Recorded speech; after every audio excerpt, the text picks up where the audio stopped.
जय हिंद दोस्तों, आपका स्वागत है आज़ाद एजुकेशन सेंटर में। हम आपके लिए लेकर आए हैं मध्यकालीन भारत के महत्वपूर्ण प्रश्न जो कि प्रतियोगी परीक्षाओं में बार बार पूछे जाते हैं। ये प्रश्न हमेशा प्रतियोगी परीक्षाओं में आते हैं। चलिए शुरू करते हैं। अगर आपने अब तक हमारा चैनल सब्सक्राइब नहीं करा है तो कर दीजिए। आइए आज के पहले प्रश्न पर चलते हैं। आज का पहला प्रश्न, मोहम्मद गोरी किस वर्ष पृथ्वीराज तृतीय से पराजित हुआ? दोस्तों, किस वर्ष पराजित हुआ? ए 1471 में, बी 1191 में, सी 1391 में, या डी 1061 में? किस में पराजित हुआ दोस्तों? यहाँ पर हमारा बी आंसर सही हो जाएगा। 1191 में पराजित हुआ था। 1191 में पराजित हुआ था। दोस्तों याद रखना, तराइन का प्रथम युद्ध 1151 ई में पृथ्वीराज चौहान ने मोहम्मद गोरी को पराजित किया था। यह युद्ध थानेश्वर से 14 मील की दूरी पर स्थित सर हिंद किले के निकट तराइन में लड़ा गया। कन्नौज के शासक जयचंद ने तराइन के प्रथम युद्ध में पृथ्वीराज तृतीय का साथ दिया था। दोस्तों याद रखना। चलिए अपने नेक्स्ट प्रश्न पर चलते हैं। आज का दूसरा प्रश्न, 12वीं शताब्दी के आरंभ में दिल्ली पर किसका शासन था? दोस्तों किसका शासन था? ए तोमर वंश का शासन था, बी खिलजी वंश का शासन था, सी सैयद वंश का शासन था, या तुगलक वंश का शासन था? दोस्तों किसका शासन था? यहाँ पर ए हमारा सही हो जाएगा। तोमर वंश का शासन था। चलिए इसके बारे में और जानते हैं। दोस्तों याद रखना, 12वीं शताब्दी के आरंभ में दिल्ली पर तोमर राजवंश का शासन था। तोमर राजवंश का शासन दिल्ली तथा हरियाणा के क्षेत्र पर 9वीं से 12वीं शताब्दी तक रहा था। अनंगपाल तोमर ने महरौली के निकट लालकोट में अपनी राजधानी स्थापित की। अनंगपाल ने 1189 ई में अपने नाती पृथ्वीराज चौहान तृतीय को दिल्ली का शासक बनाया, जो अजमेर से शासन करता था। दोस्तों याद रखना, पृथ्वीराज चौहान ने पिथौरा के किले का निर्माण कराया और उसे अपनी राजधानी बनाया। चलिए दोस्तों तीसरे प्रश्न पे चलते हैं।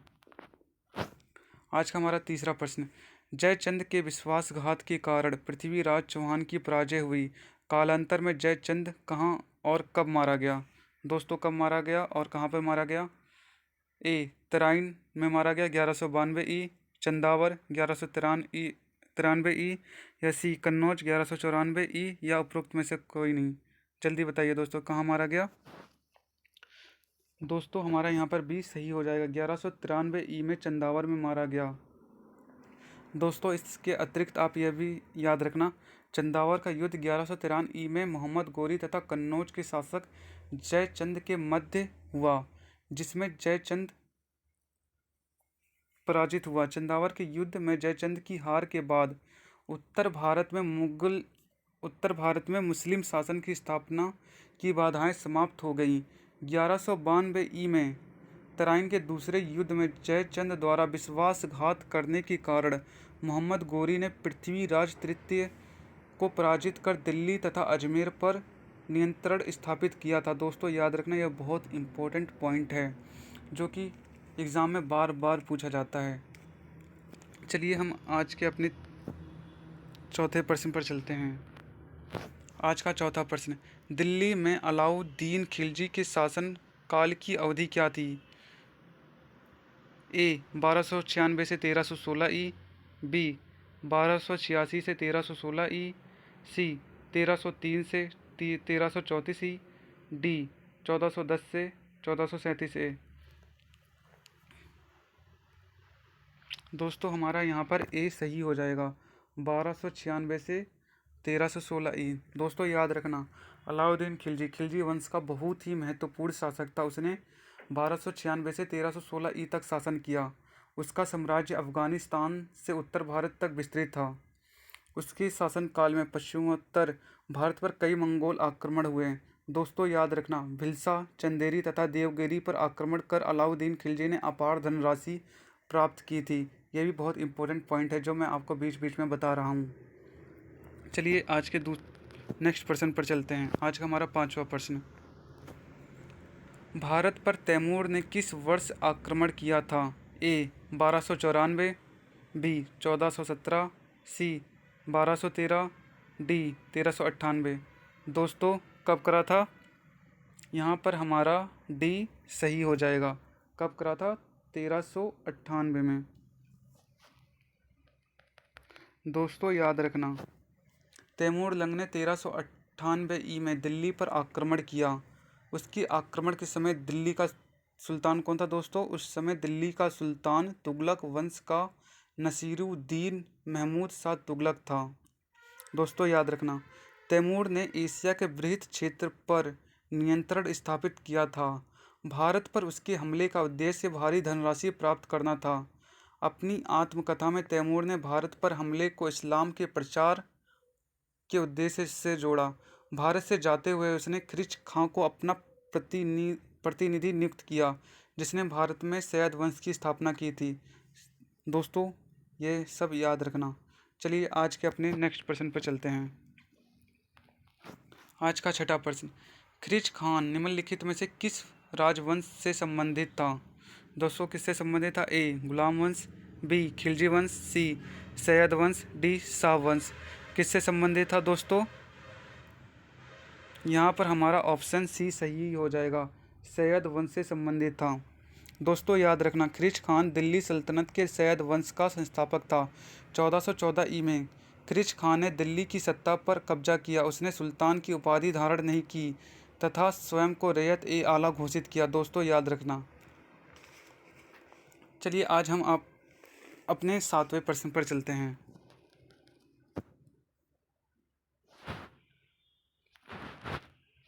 7वां प्रश्न, इनमें से कौन सा विकल्प सही ढंग से मेल नहीं खाता? ए 1333 इब्न बतूता भारत पहुंचा। 1506 गुरु नानक देव का जन्म। 1290 मार्को पोलो ने भारत का दौरा किया। D 1498 Vasco D gamma Calicut आया। इनमें से दोस्तों कौन सा सही मेल नहीं खा रहा है, बताइएगा। यहाँ पर हमारा बी सही हो जाएगा। यहाँ पर हमारा बी सही हो जाएगा। दोस्तों थोड़ी सी मिस्टेक हो गई, यहाँ पर हमारा बी सही हो जाएगा। 1506 गुरु नानक देव का जन्म। दोस्तों याद रखना, मोरक्को का यात्री इब्न बतूता जो 1333 ई में दिल्ली आया। इब्न बतूता की यात्रा के समय दिल्ली का सुल्तान कौन था? दोस्तों याद रखना, दिल्ली का सुल्तान उस समय तुगलक वंश के शासक मोहम्मद बिन तुगलक का शासन था। मोहम्मद बिन तुगलक ने इब्न बतूता को दिल्ली का काजी नियुक्त किया। दोस्तों ये वाला पॉइंट याद रखना, बहुत बार पूछा जाता है एग्जाम में कि दिल्ली का काजी किसे नियुक्त किया गया था। तो दिल्ली का काजी किसे नियुक्त किया गया था? इब्न बतूता का। और किसने नियुक्त किया था? मोहम्मद बिन तुगलक ने किया था। और दोस्तों याद रखना, गुरु नानक देव सिख धर्म के संस्थापक थे। उनका जन्म 15 अप्रैल 1469 को ननकाना साहिब में हुआ था। और दोस्तों याद रखना, इटली का यात्री मार्को पोलो 1290 ई में भारत की यात्रा पर आया। उसने दक्षिण भारतीय राजवंशों के शासन का विवरण दिया। और पुर्तगाली यात्री वास्को डी गामा 1458 ई में भारत आया। दोस्तों ये सब पॉइंट ज़रूर याद रखना। चलिए हम अपने 8वें प्रश्न पर चलते हैं। दिल्ली में कुतुब मीनार दुनिया की सबसे ऊंची ईंट की बनी मीनार है। इनमें से कौन से राजा ने इसकी निर्माण में योगदान नहीं दिया है? ए फिरोज शाह तुगलक ने, बी कुतुबुद्दीन ऐबक ने, सी अलाउद्दीन खिलजी ने, या डी इल्तुतमिश ने। किसने योगदान नहीं दिया है सर कुतुब मीनार को बनाने में? यहाँ पर हमारा सी सही हो जाएगा। किसने नहीं दिया है? अलाउद्दीन खिलजी ने। दोस्तों याद रखना, कुतुब मीनार के निर्माण में अलाउद्दीन खिलजी का कोई योगदान नहीं है। दिल्ली में कुतुब मीनार का निर्माण कुतुबुद्दीन ऐबक ने किया। और कुतुबुद्दीन ऐबक गुलाम वंश का संस्थापक था। उसने ईंट से निर्मित मीनार की स्थापना सूफी संत बख्तियार काकी की स्मृति में करवाई। किसकी याद में कुतुब मीनार का निर्माण करवाया? कुतुब मीनार का निर्माण करवाया बख्तियार काकी की स्मृति में करवाया। मीनार को पूरा करवाने से पूर्व ही 1210 ई में कुतुबुद्दीन ऐबक की मृत्यु लाहौर में पोलो खेलते समय घोड़े से गिरने के कारण हो गई। दोस्तों ये प्रश्न बहुत बार पूछा गया है कि कुतुबुद्दीन ऐबक की मृत्यु कैसे हुई। तो याद रखना, वो पोलो खेलते समय घोड़े से गिरने की वजह से उसकी मृत्यु हो गई। इसके पश्चात इल्तुतमिश ने कुतुब मीनार के निर्माण को पूरा कराया। और दोस्तों याद रखना, फिरोज शाह तुगलक ने बिजली गिरने के कारण ध्वंस हुए कुतुब मीनार के 5वें तल का पुनरुद्धार कराया। आगे चलकर सिकंदर लोदी ने भी कुतुब मीनार की 2 ऊपरी मंजिलों का पुनर्निर्माण कराया। दोस्तों याद रखना। चलिए अपने नेक्स्ट क्वेश्चन पर चलते हैं। आज का हमारा 9वां प्रश्न, अलाई दरवाज़ा किस विश्व विरासत स्थल में है? दोस्तों किस विश्व विरासत स्थल में? ए हुमायूं का मकबरा, बी महाबोधि मंदिर समूह, सी कुतुब मीनार, डी लाल किला परिसर। इनमें से किसके अंदर है? दोस्तों याद रखना, सी कुतुब मीनार।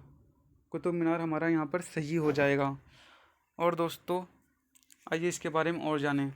अलाई दरवाजे का निर्माण 1311 ई में अलाउद्दीन खिलजी द्वारा करवाया गया था। यह कुव्वत उल इस्लाम मस्जिद तथा कुतुब मीनार का प्रवेश द्वार है। अलाई दरवाजे की ऊंचाई 47 फीट ऊंचा है। इसमें एक गुम्बद की आकृति बनाई गई है। अलाई दरवाजे में पूर्व, पश्चिम तथा दक्षिण की ओर से दरवाजे बने हैं। कुतुब मीनार परिसर के स्मारकों को वर्ष 1993 ई में यूनेस्को विश्व विरासत स्थल में भी शामिल किया गया। दोस्तों याद रखना, ये बहुत इंपॉर्टेंट पॉइंट है जो मैं आपको बता रहा हूँ बीच बीच में। चलिए अपने नेक्स्ट प्रश्न पे चलते हैं। आज का हमारा 10वां प्रश्न,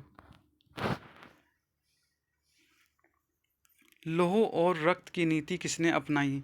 किसने अपनाई? ए बलबन ने, बी अलाउद्दीन खिलजी ने, सी मोहम्मद बिन तुगलक ने, डी बाबर ने। किसने अपनाई दोस्तों? किसने अपनाई? किसने अपनाई दोस्तों? यहाँ पर हमारा ए सही हो जाएगा, बलबन ने। दोस्तों याद रखना, गयासुद्दीन बलबन दिल्ली सल्तनत के अंतर्गत गुलाम वंश का शासक था। उसने 1266 से 1287 ई के बीच शासन किया। बलबन ने शासन संचालन के लिए लौह और रक्त की नीति अपनाई थी। उसने सुल्तान की सत्ता को देवी अधिकार के रूप में स्थापित करने के लिए स्वयं को अफरासियाब वंश का वंशज घोषित किया। इसने सिजदा तथा पाबूस की प्रथा आरंभ की। दोस्तों याद रखना, बलबन ने पारसी नववर्ष नौरोज की शुरुआत भी की थी। दोस्तों आज का हमारा यहाँ पे प्रश्न समाप्त होता है। आपके लिए एक और प्रश्न है, क्या आप इसका उत्तर बता सकते हैं? भारत में सिकंदर लोदी का शासनकाल कब से कब तक था? ए 1421 से 1434, 1451 से 1479, 1489 से 1570, 1517 से या 1526। आप इसका उत्तर कमेंट बॉक्स में ज़रूर बताइएगा और हम इसका जवाब अगले पार्ट में लेकर आएंगे।